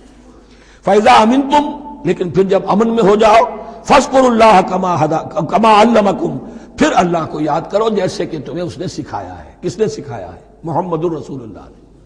صلو کما رأیتمونی اصلی، نماز پڑھو جیسے کہ تم مجھے دیکھتے ہو میں نماز پڑھتا ہوں. وہ ہے اللہ کا سکھایا ہوا. اس لیے کہ یہ بھی ثابت ہے روایات سے کہ حضرت جبرائیل نے آ کر حضور کو نماز پڑھائی ہے، 2 دن پڑھائی ہے. ایک دن 5 نمازیں اول وقت میں پڑھائیں، دوسرے دن 5 نمازیں آخری وقت میں پڑھائیں، اور بتا دیا کہ ان نمازوں کا وقت ان اوقات کے دوران ہے. تو معلم جو ہے حضور کے نماز کے معاملے میں حضرت جبرائیل ہے، اور اب حضور جو ہے پوری امت کے لیے معلم ہے. فَإِذَا أَمِنْتُمْ فَاذْكُرُوا اللَّهَ كَمَا عَلَّمَكُمْ مَا لَمْ تَكُونُوا تَعْلَمُونَ، جو کہ تم نہیں جانتے تھے اللہ نے تمہیں سکھایا ہے. وَالَّذِينَ يُتَوَفَّوْنَ مِنْكُمْ وَيَذَرُونَ أَزْوَاجًا، اور پھر دوبارہ لوٹ کر معاملہ آ رہا ہے بیواؤں کا، اور جو لوگ تم میں سے وفات دے دیے جائیں اور وہ چھوڑ جائیں پیچھے بیویاں. وصیۃ لازواجہم متاعا الی الحول غیر اخراج، تو ان کی بیویوں کے لیے وصیت لازماً، اپنی بیویوں کے لیے وصیت لازماً کریں 1 سال تک کے لیے نان نفقے کی، اور بغیر اس کے کہ انہیں گھروں سے نکالا جائے۔ اب یوں سمجھیے اس کو، ایک شخص فوت ہوا، 4 بیویاں ہیں، ایک کے ہاں اولاد تھی، بیٹا تو اسی کا ہے، باقی 3 تو اس کی جو ہیں سوتیلی مائیں ہیں۔ ایک ماں کو تو وہ اپنی ماں سمجھ کر اس کی خدمت کرے گا، باقی 3 کو لائبلٹی سمجھے گا۔ تو فرمایا ایسا نہ ہو کہ فوراً نکال دو کہ جاؤ اپنا راستہ لو، جس سے تمہاری شادی تھی وہ گیا۔ 1 سال کے لیے انہیں گھر سے نہ نکالا جائے اور ان کا نان نفقہ دیا جائے۔ لیکن یہ بھی اصل میں تھا وصیت کا، جب یہ جو قانون آئے گا وراثت کا تو اس سے پہلے کے لیے، جیسے کہ والدین کے لیے کہا گیا تھا وصیت کرو، ایسے بیویوں کے لیے بھی کرو۔ جب ان کا حق آ گیا، اس لیے کہ شوہر مر گیا ہے تو بیوی کا حق ہے اس کی وراثت میں، بیوی مر گئی ہے شوہر کا حق ہے اس کی وراثت میں، تو وہ تو وراثت کے اندر حق معین ہو گیا، تو اب یہ وصیت کی ضرورت نہیں۔ اور اسی طرح 1 سال کا نفقہ نہیں ہے، اب نفقہ جو ہے وہ صرف عدت کے دوران کا ہے، جو ہم اس سے پہلے پڑھ چکے ہیں۔ فَإِنْ خَرَجْنَ فَلَا جُنَاحَ عَلَيْكُمْ فِي مَا فَعَلْنَ فِي أَنفُسِهِنَّ، لیکن اگر وہ خود نکل جائیں، ظاہر بات ہے کہ عدت ہوتی 4 مہینے 10 دن، اب تم سال بھر روکو گے تو نہیں ان کو، اگر وہ شادی کر کے کہیں اور جا کے بسنا چاہے تو تم پر کوئی الزام نہیں آئے گا، جو کچھ وہ کرتی ہیں اپنی جانوں کے بارے میں معروف ہو، بھلے طریقے پر، معروف طریقے پر۔ واللہ عزیز الحکیم، اور یقیناً اللہ تعالیٰ زبردست ہے، حکمت والا۔ وللمطلقات متاع بالمعروف، اسی طرح مطلقات کے لیے بھی ساز و سامان، زندگی کی ضروریات ہے معروف طریقے پر، حقاً علی المتقین، لیکن یہ ہے عدت کے وقت تک کے لیے۔ اسی معاملے میں شاہ بانو کیس میں ایک جو فیصلہ دیا تھا، یہ کلکتہ ہائی کورٹ نے، اس پر پھر ہندوستان میں ایجیٹیشن ہوا۔ اس نے یہ فیصلہ دیا تھا کہ کوئی مسلمان اپنی بیوی کو طلاق دے دے تو اب وہ بیوی اگر تو دوسری شادی کر لے تب تو بات دوسری ہے، ورنہ جب تک زندہ رہے گی اس طلاق دینے والے پر اس کا نان نفقہ جو ہے رہے گا پوری زندگی تک۔ اس پر مسلمانوں نے کہا، بھارت کے مسلمانوں نے، یہ ہماری شریعت میں دخل اندازی ہے، شریعت نے صرف عدت تک کا حق رکھا ہے مطلقہ کے لیے، تم ساری زندگی کہاں سے لا رہے ہو؟ پھر وہ فساد ہوا، پھر بہت سے لوگوں نے جانیں دیں، پھر جو ہے ایجیٹیشن ہوا، لیکن پھر راجیو گاندھی کو گھٹنے ٹیکنے پڑے، اور پھر قانون بنا دیا گیا بھارت میں کہ کوئی عدالت ہندوستان کی including supreme court of India مسلمانوں کے آئلی قوانین میں دخل نہیں دے سکتی۔ میں سلام کیا کرتا ہوں مسلمانان بھارت کو، ہمارے ہاں ایک ڈکٹیٹر نے، فوجی ڈکٹیٹر نے آئلی قوانین بنائے جنہیں سنیوں نے، شیعوں نے، اہل حدیث نے، بریلویوں نے، دیوبندیوں نے اور جماعت اسلامی کی ٹاپ کی قیادت سب نے یہ کہا کہ یہ غلط قوانین ہیں، اور وہ آج تک چل رہے ہیں۔ ایک اور ملٹری عامر 11 برس تک یہاں پر، لمن الملک اليوم، میرے لیے ہے بادشاہی، میں ہوں مقتدر اعلیٰ، مقتدر قادر مطلق، یہ کہتا ہوا چلا گیا اور اس قوانین کو جو کا تو برقرار رکھا ہے۔ اسی پر بھی میں نے شورا سے استعفیٰ دیا تھا ان کے، لیکن مسلمانوں نے وہاں پر یہ بات بھی نہیں ہونے دی کہ جب قرآن شریعت کا حکم جو ہے وہ یہ ہے کہ مطلقہ کو عدت تک کے لیے نان نفقہ ہے تو ساری زندگی کا کوئی معاملہ نہیں۔ کذالک یبین اللہ لکم آیاتہ لعلکم تعقلون، اسی طرح اللہ تعالیٰ تمہارے لیے اپنی آیات کو واضح کر رہا ہے تاکہ تم عقل سے کام لو اور سمجھو۔ اب جو 2 رکوع اگلے آ رہے ہیں یہ بڑے اہم ہیں اس اعتبار سے کہ یہ تاریخ بنی اسرائیل کا غزوہ بدر ہے جس کا تذکرہ ہوگا۔ میں ایک بات آپ کو بنی اسرائیل کی تاریخ کی بتا چکا ہوں کہ جب حضرت موسیٰ کے انتقال کے بعد یوشع ابن نون کی سرکردگی میں انہوں نے جہاد کیا، قتال کیا تو فلسطین فتح ہو گیا، لیکن انہوں نے چھوٹی چھوٹی حکومتیں 12 بنا لی اور آپس میں لڑتے بھی رہے۔ لیکن 300 برس کے بعد پھر صورتحال پیدا ہوئی، وہ واقعہ ہوگا جو اب سامنے آ رہا ہے کہ جب ان کے اوپر دنیا تنگ ہو گئی، آس پاس کے جو کافر اور مشرک لوگ تھے انہوں نے انہیں دبا لیا، بہت سو کو ان کے گھروں سے، ان کے ملکوں سے نکال دیا، تو پھر تنگ آ کر انہوں نے کہا اس وقت کے نبی سے کہ ہمارے لیے کوئی بادشاہ بنا دیجئے، سپہ سالار بنا دیجئے، اب ہم اللہ کی راہ میں جنگ کریں گے۔ تو وہ جو جنگ ہوئی ہے طالوت اور جالوت کی، اس جنگ کے بعد سے خلافت راشدہ شروع ہوئی ہے دور بنی اسرائیل کی۔ گویا کہ خلافت راشدہ دور بنی اسرائیل کی 300 برس بعد آئی ہے ان کے رسول کے انتقال کے۔ جبکہ خلافت راشدہ اس امت مسلمہ کی متصل ہے رسول اللہ صلی اللہ علیہ وسلم کے زمانے کے ساتھ، اس لیے کہ صحابہ نے جانیں دیں، خون دیا، قربانیاں دیں، اور اس کے نتیجے میں حضور کی زندگی ہی میں دین غالب ہو گیا، اسلامی ریاست قائم ہو گئی۔ تو ظاہر بات ہے اس کے بعد آپ کے انتقال کے بعد خلافت کا دور شروع ہو گیا، لیکن وہاں یہ سارے سال 300 برس گزرے ہیں، اس کے بعد ان کا دور خلافت آیا ہے، اور اس میں بھی 3 خلافتیں ہیں کہ جو متفق علیہ ہیں، ویسے وہاں تو وہ نبوتیں ہیں، طالوت علیہ السلام، داؤد علیہ السلام اور سلیمان علیہ السلام۔ چوتھی خلافت پر آ کر تقسیم ہو گئی ہے، جیسے حضرت علی کے زمانے میں چوتھی خلافت میں عالم اسلام جو ہے دارالاسلام منقسم ہو گیا کہ مصر اور شام نے حضرت علی کی خلافت کو تسلیم نہیں کیا۔ اسی طرح حضرت سلیمان کے 2 بیٹوں میں پھر ان کی مملکت تقسیم ہو گئی، ایک اسرائیل اور ایک یہودیہ، یہ 2 ریاستیں وجود میں ہیں، جیوڈی۔ بہرحال یہ جو واقعہ تھا کہ جس کے بعد خلافت راشدہ شروع ہو رہی ہے، اسلام کا غلبہ شروع ہو رہا ہے حضرت موسیٰ کی تاریخ میں، وہ ہے طالوت اور جالوت کی جنگ، اس کے لیے اب یہاں پر تذکرہ ہو رہا ہے، اور یہ بھی ایک آئینہ دکھایا جا رہا ہے صحابہ کرام کو، اب یہی مرحلہ تمہیں درپیش ہے۔ غزوہ بدر آیا چاہتا ہے، آئینہ، coming events cast their shadows before, تمہیں پہلے سے بتایا جا رہا ہے۔ الم تر الی الذین خرجوا من دیارہم، کیا تم لوگوں نے غور نہیں کیا، کیا تم نے غور نہیں کیا ان لوگوں کے حال پر کہ جو نکل گئے اپنے گھروں سے، وہم الوف، جبکہ وہ ہزاروں کی تعداد میں تھے، حذر الموت، موت سے ڈر کی وجہ سے، یعنی جب کفار اور مشرکین نے غلبہ کر لیا ان پر اور بہت سے ملکوں سے یہ بھاگے اپنے ملک چھوڑ کر، فقال لهم اللہ موتوا، تو اللہ نے ان سے کہا کہ مر جاؤ، ثم احیاہم، پھر انہیں زندہ کیا۔ یہاں یہ بھی ہو سکتا ہے مراد کہ فی الواقع یہ عمل ہوا ہو، اور یہ بھی مراد ہو سکتا ہے جیسے قوم مر جاتی ہے لیکن پھر اس کا نشأت ثانیہ ہو جاتی ہے، پھر اللہ نے ان کے اندر ایک جذبہ پیدا کر دیا، یعنی یہاں پر مرنا اور احیاء جو ہے وہ معنوی ہو، روحانی ہو، اخلاقی ہو، وہ بالفعل جسدی نہ ہو، لیکن اللہ کے اختیار سے باہر نہیں، اس کی قدرت میں ہے، سب کو مار کر بھی دوبارہ جلا سکتا ہے۔ ان اللہ لذو فضل علی الناس ولکن اکثر الناس لا یشکرون، اور یقیناً اللہ تعالیٰ تو اپنے بندوں پر بڑا فضل کرتا ہے، لیکن اکثر لوگ جو ہے شکر نہیں کرتے، ناقدری کرتے ہیں اللہ کے احسانات کی۔ لیکن اب وہ غزوہ بدر جو ہے ان کا سابقہ امت مسلمہ کا، اس کا حال بیان کرنے سے پہلے مسلمانوں سے گفتگو ہو رہی، اس لیے کہ ہے تو ساری ان کے لیے، ان کی ہدایت کے لیے۔ تاریخ بیان کرنا قرآن کا مقصد نہیں ہے، تاریخ کی کتاب نہیں ہے یہ، تو جو پروسیس آف ریولوشن چل رہا تھا، جو جد و جہد تھی، جو تحریک تھی محمد رسول اللہ کی، جس مرحلے میں سے وہ تحریک گزر رہی ہے، اسی مرحلے کی مناسبت سے سابقہ تاریخ سے بھی واقعات لائے جا رہے ہیں، اور اسی کی مناسبت سے وہ جو بھی وقتی احکام ہیں وہ دیے جا رہے ہیں۔ وَقَاتِلُوا فِي سَبِيلِ اللَّهِ وَاعْلَمُوا أَنَّ اللَّهَ سَمِيعٌ عَلِيمٌ، اور جنگ کرو اللہ کے راستے میں، اور جان لو اللہ تعالیٰ سب کچھ سننے والا اور جاننے والا ہے۔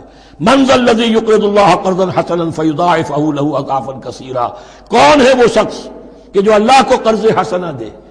یہ انفاق جب کیا جاتا ہے خالص اللہ کے دین کے لیے، تو اللہ کہتا ہے یہ میرے ذمہ قرض ہے، دین میرا ہے، تم میرے دین کو غالب کرنا چاہتے ہو، میری حکومت قائم کرنا چاہتے ہو، تو جو کچھ اس میں خرچ کرو گے وہ مجھ پر قرض ہے، قرض حسنہ ہے۔ من ذا الذی یقرض اللہ قرضا حسنا فیضاعفہ لہ، تو اللہ اس کو اس کے لیے بڑھاتا رہے، دگنا کرتا رہے، اضعافا کثیرا، دگنا چوگنا، بہت گنا۔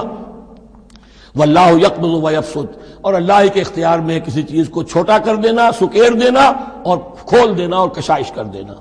وَإِلَيْهِ تُرْجَعُونَ، اور اسی کی طرف تمہیں لوٹا دیا جائے گا۔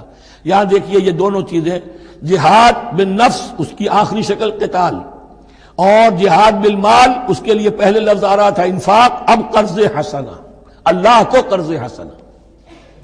أَلَمْ تَرَ إِلَى الْمَلَإِ مِن بَنِي إِسْرَائِيلَ مِن بَعْدِ مُوسَىٰ، کیا تم نے غور نہیں کیا موسیٰ کے بعد بنی اسرائیل کے سرداروں پر، ملا من بعد موسیٰ، اذ قالوا لنبی لہم، جبکہ انہوں نے اپنے نبی سے کہا، یہ تو میں آپ کو حدیث سنا چکا ہوں، کوئی وقت ایسا نہیں گزرا حضرت موسیٰ کے بعد کہ نبی کوئی نہ کوئی موجود نہ رہا ہو، حضرت عیسیٰ تک۔ اس زمانے کے جو نبی تھے ان سے انہوں نے کہا لہم ابعث لنا ملکا نقاتل فی سبیل اللہ، اب ہمارے لیے کوئی بادشاہ مقرر کر دیجئے تاکہ ہم اللہ کی راہ میں قتال کریں، جنگ کریں۔ یہاں بادشاہ سے مراد ہے جو سپہ سالار ہو، نبی ہے تو ظاہر بات ہے کہ نبی کا رتبہ تو بلند رہے گا، لیکن نبی کے تابع ہو کر کوئی شخص کہ جو جنگ کی سپہ سالاری کر سکے اس کو نامزد کر دیجئے۔ قال هل عصیتم ان کتب علیکم القتال الا تقاتلوا، جو نبی تھے، یہ سیموئیل نبی تھے، سموئیل، یہ آپ اولڈ ٹیسٹمنٹ میں پڑھیں گے، سیموئیل نبی، انہوں نے کہا کہ اس کا بھی اندیشہ ہے کہ جب جنگ فرض کر دی جائے اللہ تو قاتلوا، پھر تم جنگ نہ کرو، یعنی ابھی تو بڑے تمہارے دعوے ہیں، بہادری دکھا رہے ہو، بڑا جوش و خروش ہے، کہیں ایسا تو نہیں ہوگا کہ ادھر سے میں اللہ تعالیٰ سے اجازت بھی لوں جنگ کی اور تمہارے لیے کوئی سپہ سالار یا بادشاہ بھی بنا دوں اور پھر تم جنگ سے کرنی کترا جاؤ۔ قالوا وما لنا الا نقاتل فی سبیل اللہ، ان کا کیسے ممکن ہے کہ ہم اللہ کی راہ میں قتال نہ کریں؟ وقد اخرجنا من دیارنا وابنائنا، جبکہ ہمیں نکال دیا گیا ہے ہمارے گھروں سے اور ملکوں سے اور اپنے بیٹوں سے، یعنی ان کی اولاد کو تو انہوں نے غلام بنا لیا، ان کی عورتوں کو باندیا بنایا، اب یہ تو نکلے ہوئے ہیں اپنے ملکوں سے خوف سے بھاگے ہوئے۔ فلما كتب عليهم القتال، تو جب ان پر وہ جنگ فرض کر دی گئی، تولوا الا قليلا منهم، تو پیٹھ پھیر گئے سب کے سب سوائے کچھ لوگوں کے۔ یہ گویا کہ تنبیہ کی جا رہی ہے، مسلمانوں تم بھی بہت کہتے رہے ہو کہ حضور ہمیں جنگ کی اجازت ملنی چاہیے، ہم کب تک یہ ظلم سہیں گے، لیکن ایسا نہ ہو، دیکھو اب جب جنگ کا حکم آئے، اب پڑھ چکے ہم وہ آیت كتب عليكم القتال وهو كره لكم، اب اچھی نہیں لگ رہی جنگ، جان تو پیاری ہے، تو اب دکھا دیا گیا وہاں بھی یہ ہوا۔ واللہ علیم بالظالمین، اور اللہ ایسے ظالموں سے خوب باخبر ہے۔ وقال لهم نبیہم، اور ان سے کہا ان کے نبی نے، ان اللہ قد بعث لکم طالوت ملکا، تمہارے لیے اللہ تعالیٰ نے طالوت کو بادشاہ مقرر کیا ہے۔ ان کا نام تورات میں آیا ہے سول یا ساؤل، SAUL۔ اب یہ سمجھ میں نہیں آتا، ہو سکتا ہے کہ اصل نام ساؤل ہو، لیکن چونکہ وہ بہت قداور تھے، طول قداور، اس لیے ان کا ایک صفاتی نام ہو طالوت۔ قرآن مجید نے صفاتی نام لیا ہے کہ وہ بہت قداور تھے۔ قالوا انا یکون له الملک علینا، اب انہوں نے کہا کیسے ہو سکتا ہے کہ اسے بادشاہت ملے ہمارے اوپر، ونحن احق بالملک منہ، ہمیں زیادہ حق حاصل ہے اس کے مقابلے میں کہ ہمیں بادشاہی دی جائے۔ ولم یؤت سعۃ من المال، وہ تو مفلس ہے، اسے تو اللہ نے کوئی زیادہ دولت دی نہیں ہے، کیونکہ ان کے معیار تو یہی تھے، جو دولت مند ہے وہی صاحب عزت ہے۔ قال ان اللہ اصطفاہ علیکم، اب نبی نے کہا اب جو چاہو کہو، اللہ نے اس کو چن لیا ہے تم پر، یہ فیصلہ اب ہو چکا، اللہ کا فیصلہ ہے، ڈیوائن ججمنٹ ہے، ڈیوائن ڈیسیجن ہے، کین ناٹ بی ریووکڈ۔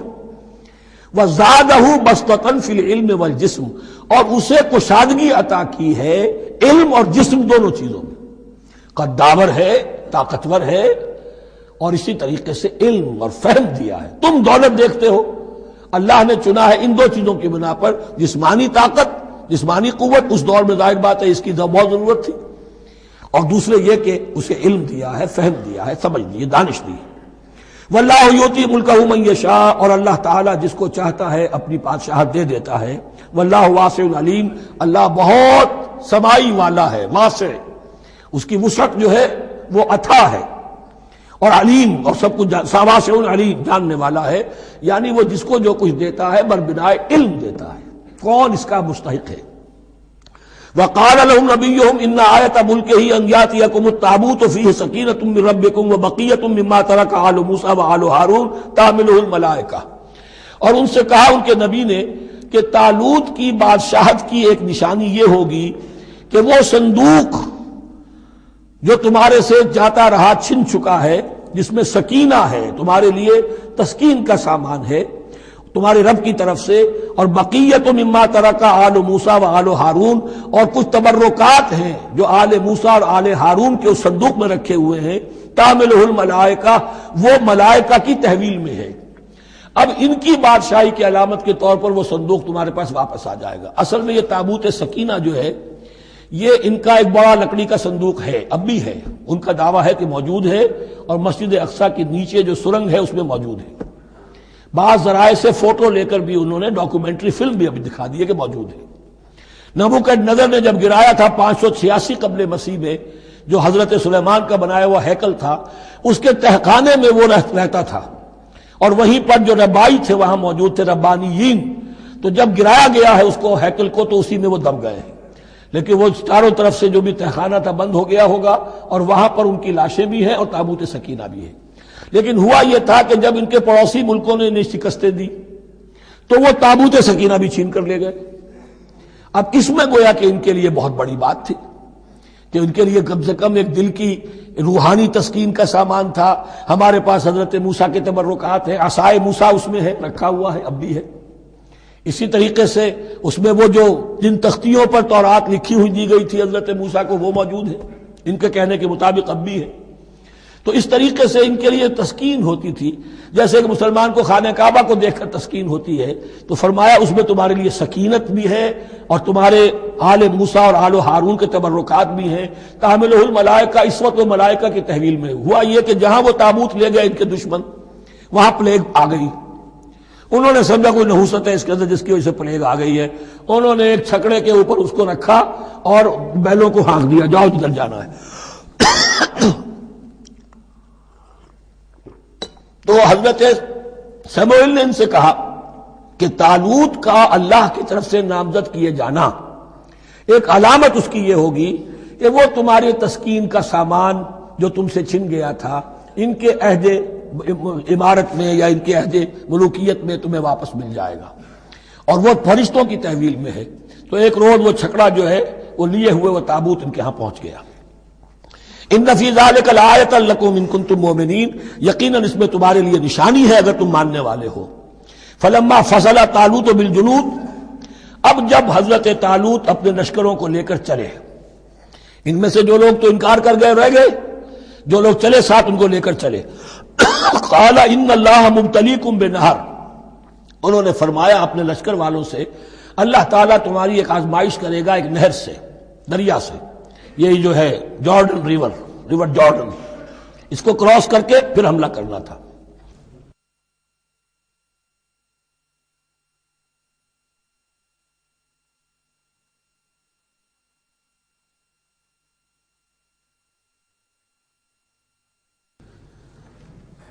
بسم اللہ اولہ وآخرہ.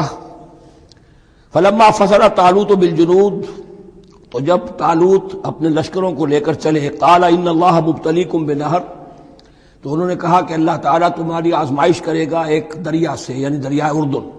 فمن شرب منہ فلیس منی، جو اس میں سے پیٹ بھر کر پانی پیے گا وہ مجھ میں سے نہیں ہے. ومن لم یطعمہ فانہ منی، جو اس میں سے پانی نہیں پیے گا وہ میرا ساتھی ہے. الا من اغترف غرفۃ بیدہ، سوائے اس کے کہ کوئی صرف اپنے چلو سے اور وہ کچھ وہ ایک گھونٹ لے لے. یہ اصل میں ہر کمانڈر کے لیے ضروری ہوتا ہے کہ کسی بھی بڑی جنگ سے پہلے اپنے ساتھیوں کا مورال دیکھے، ڈسپلن کی حالت دیکھے. تو جیسے حضور نے بھی غزوہ بدر سے قبل مشاورت کی تھی کہ مسلمانوں ایک لشکر آ رہا ہے جنوب سے کیل کانٹے سے لیس، اور ایک قافلہ آ رہا ہے شمال سے، اور اللہ نے ان دو میں سے ایک کا وعدہ کیا تمہیں ضرور ملے گا، بتاؤ کدھر چلے. اندازہ ہو گیا کچھ لوگ جو کمزوری دکھا رہے تھے انہوں نے کہا چلیں جی پہلے قافلہ لوٹ لیں، اور جو لوگ تھے باہمت انہوں نے کہا جو حضور آپ کی ارادہ ہو، جو آپ کا منشا ہو. تو یہاں بھی انہوں نے اس سے ٹیسٹ کیا ہے کہ آیا وہ میرے حکم کی پابندی کرتے ہیں یا نہیں کرتے. فشربوا منہ، تو ان سب نے بہتوں نے پیا اس میں سے خوب جی بھر کر. الا قلیلا منہم، سوائے ان میں سے بہت کم تعداد میں. فلما جاوزہ هو والذین آمنوا معہ، تو جب گزرے اس دریا کے پار اترے وہ اور وہ لوگ جو ان کے ساتھ ساتھی اب اہل ایمان رہ گئے تھے. یعنی پہلی سکریننگ پہلے ہو چکی تھی جو قتال ہی کے منکر ہو گئے تھے، اور اس کے بعد دوسری ہو گئی ہے کہ جو اس چھلنی میں سے نہیں نکل سکے، وہ پانی پی کر بے سدھ ہو گئے. یہ ایسا ہی ہے جیسے غزوہ احد میں حضور صلی اللہ علیہ وسلم کے ساتھ 1000 آدمی مدینے سے نکلے تھے اور پھر عین وقت پر 300 آدمی ساتھ چھوڑ کر چلے گئے. تو جب انہوں نے دریا پار کر لیا انہوں نے اور ان کے ساتھی اہل ایمان نے، قالوا لا طاقت لنا اليوم بجالوت وجنود، تو انہوں نے کہا کہ ہمارے اندر تو واقعتاً طاقت نہیں ہے کہ ہم جالوت کا اور اس کے لشکروں کا مقابلہ کر سکیں. یہ گولیت جس کو کہتے ہیں جالوت، یہ بڑا قوی ہیکل انسان تھا، اور اس کا جو زرہ بختر تھا وہ اتنا پورا جسم ڈھکا ہوا کہ سوائے آنکھ کے سوراخ کے اور کچھ نہیں تھا اس میں، جو نظر ہی نہیں آتا تھا. تو اس نے مبارزت کی اور کوئی بھی مقابلے پر نہیں آ رہا تھا. قال الذين يظنون انهم ملاقو الله كم من فئة قليلة غلبت فئة كثيرة باذن الله، تو کہا ان لوگوں نے جو یقین رکھتے تھے کہ اللہ سے ملاقات کرنی ہے کہ کئی مرتبہ ایسا ہوا ہے، کتنی مرتبہ ایسا ہوا ہے کہ چھوٹی جماعت غالب آ گئی ہے بڑی جماعت پر اللہ کے حکم سے. یعنی آگے بڑھو، ہمت کرو، اپنی جو ہے کم ہمتی کا ثبوت نہ دو، اللہ تعالیٰ کی نصرت سے، اللہ کی مدد سے تمہیں فتح حاصل ہو جائے گی۔ واللہ مع الصابرین، اللہ تو صابروں کے ساتھ ہے۔ ولما برزوا لجالوت وجنودہ، تو جب وہ سامنے آئے جالوت اور اس کے لشکروں کے، برزا ظاہر ہو جانا، سامنے آمنے سامنے آ جانا، اب ادھر ان کا لشکر ہے طالوت علیہ السلام کا، اور ادھر وہ جالوت کا لشکر ہے۔ قالوا، اب انہوں نے دعا کی، ربنا افرغ علینا صبرا، اے اللہ ہم پر صبر اڈھیل دے۔ یہ افرغ کا لفظ ہوتا ہے کسی برتن سے پانی اس طرح گرا دینا کسی کے اوپر کہ وہ برتن خالی ہو جائے، گھڑوں پانی ڈال دینا یا کچھ اور برتن میں سے۔ افرغ علینا صبرا، ہم پر صبر اڈھیل دے، صبر کی بارش فرما دے۔ ربنا افرغ علینا صبرا وثبت اقدامنا، اور ہمارے قدموں کو جما دے، وانصرنا علی القوم الکافرین، اور ہماری مدد فرما ان کافروں کے مقابلے میں۔ یہی دعا گویا کہ تلقین کی جا رہی ہے اہل ایمان کو کہ جب بدر کے موقع پر تمہارا مقابلہ ہوگا تو تمہیں یہ دعا کرنی چاہیے۔ فَهَزَمُوهُمْ بِإِذْنِ اللَّهِ، تو انہوں نے بھگا دیا ان کو اللہ کے حکم سے، اللہ کے اذن سے، اللہ کی مشیت سے۔ وَقَتَلَ داود جالوت، اور قتل کیا جالوت کو داود نے۔ یہ داود جو ہے تورات سے معلوم ہوتا گڈریے تھے، جنگلوں میں رہتے تھے اپنی بھیڑیں بکریاں لے کر، اور ان کے پاس ایک گوپیا ہوتا تھا، اس گوپیے کے اندر پتھر رکھ کر اس کو گھما کر وہ مارتے تھے، لیکن نشانہ اتنا صحیح تھا کہ اس سے وہ کہتے تھے کہ میں شیروں کے جبڑے توڑ دیتا ہوں۔ جب کبھی شیر آتے ہیں میرے بھیڑوں بکریوں کے گلوں پر حملے کے لیے، تو جب وہ آ گئے اتفاق سے، جب لشکر آمنے سامنے تھے، ادھر جالوت للکار رہا ہے آئے کوئی میرے مقابلے میں، ادھر سب کے سب سہمے کھڑے ہیں، کوئی آگے نہیں نکل رہا، تو حضرت طالوت آئے، یہ حضرت داود آ گئے اتفاقاً۔ کہا معلوم ہوا کیا سچویشن ہے، یہ ہے کہ اچھا ٹھیک ہے، میں اس غیر مختون کا میں معاملہ کرتا ہوں، اس لیے کہ یہ ان کے یہاں سب سے بڑی گالی تھی۔ حضرت ابراہیم کی ملت میں ہے ختنہ، اور یہ جو کفار اور مشرک تھے ان کے ہاں ختنہ نہیں تھی، تو نامختون ہونا ان کے ہاں یہ سب سے بڑی گالی تھی۔ اس نامختون کا پھر جو ہے میں اس کو کیفر کردار تک پہنچاؤں گا، میرے پاس یہ گوپیا ہے اور میں تو شیروں کے جبڑے توڑ دیا کرتا ہوں۔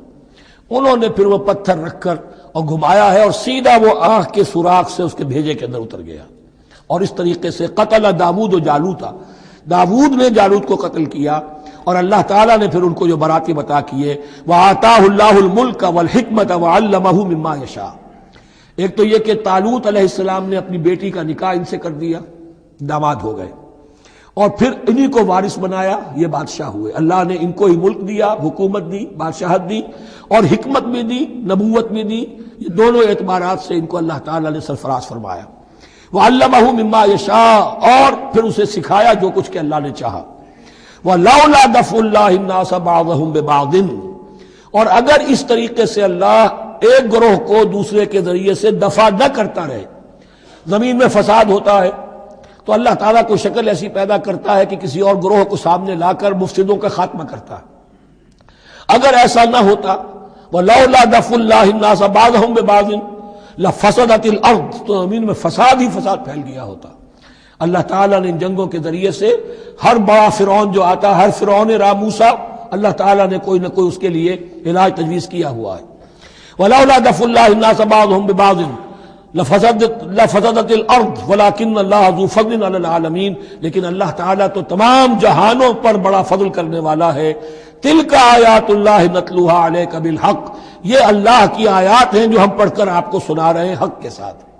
یہ قول گویا کہ حضرت جبرائیل کی طرف منسوب ہوگا، یہ اللہ کی آیات ہیں اے مسلمانوں، اے محمد صلی اللہ علیہ وسلم، جو ہم آپ کو سنا رہے ہیں حق کے ساتھ۔ وَإِنَّكَ لَمِنَ الْمُرْسَلِينَ، اور یقیناً اے محمد صلی اللہ علیہ وسلم آپ رسولوں میں سے ہیں۔ تِلْكَ الرُّسُلُ فَضَّلْنَا بَعْضَهُمْ عَلَى بَعْضٍ، ایک بہت اہم قانون بیان ہو رہا ہے، ان رسولوں میں سے ہم نے بعض کو بعض پر فضیلت دی ہے۔ یہ میں پہلے بیان کر چکا ہوں کل، تفریق بین الرسل کفر ہے، تفضیل یہ قرآن سے ثابت ہے، کوئی افضل ہے اور کوئی مفضول ہے، کسی کو کسی اعتبار سے فضیلت ہے، کسی کو کسی اور اعتبار سے فضیلت، جزوی فضیلت ہے مختلف لوگوں کی ہو سکتی ہے، کلی فضیلت تمام انبیاء اور رسول پر محمد الرسول اللہ کو حاصل ہے۔ تلک الرسل فضلنا بعضهم علی بعض منهم من کلم اللہ، ان میں سے وہ بھی تھے جن سے اللہ نے کلام فرمایا، حضرت موسیٰ علیہ السلام۔ ورفع بعضهم درجات، اور بعضوں کے اور کسی اعتبار سے درجات بڑھا دیے. وآتینا عیسی ابن مریم، اور ہم نے عیسیٰ ابن مریم کو البینات بڑے کھلے معجزے دیے. وأیدناہ بروح القدس، اور ان کی مدد فرمائی حضرت جبرائیل کے ساتھ. وَلَوْ شَاءَ اللَّهُ مَا اقْتَتَلَ الَّذِينَ مِن بَعْدِهِمْ مِن بَعْدِ مَا جَاءَتْهُمُ الْبَيِّنَاتُ، لیکن اللہ چاہتا تو یہ آپس میں نہ لڑتے جھگڑتے، نہ یہودیوں کی آپس میں جنگیں ہوتی، نہ یہودیوں نصرانیوں کی ہوتی، نہ نصرانیوں کے فرقے ایک دوسرے سے لڑتے. وَلَوْ شَاءَ اللَّهُ مَا اقْتَتَلَ الَّذِينَ مِن بَعْدِهِمْ مِن بَعْدِ مَا جَاءَتْهُمُ الْبَيِّنَاتُ، اس کے بعد کہ ان کے پاس واضح تعلیمات آ چکی تھیں. وَلَٰكِنِ اخْتَلَفُوا، لیکن انہوں نے اختلاف کیا. فَمِنْهُم مَّنْ آمَنَ وَمِنْهُم مَّنْ كَفَرَ، ان میں وہ بھی ہیں جو ایمان لے آئیں گے اور ان میں وہ بھی ہیں جو کفر پر اڑ گئے ہیں. وَلَوْ شَاءَ اللَّهُ مَا اقْتَتَلُوا، اگر اللہ چاہتا ان پر لازم کر دیتا، یعنی جبرن تکوینی طور پر، تو اختلاف نہ کرتے، جھگڑتے نہ. وَلَٰكِنَّ اللَّهَ يَفْعَلُ مَا يُرِيدُ، لیکن اللہ تو کرتا ہے جو چاہتا ہے. اللہ نے جو دنیا کو اس حکمت پر بنایا ہے کہ یہ دنیا کی زندگی آزمائش ہے، آزمائش کے لیے آزادی دی ہے. تو جو شخص غلط راستے پر جانا چاہے اسے آزادی ہے، جو صحیح راستے پر آنا چاہے اسے آزادی ہے. بارک اللہ لی و لکم فی القرآن العظیم ونفعنی وإیاکم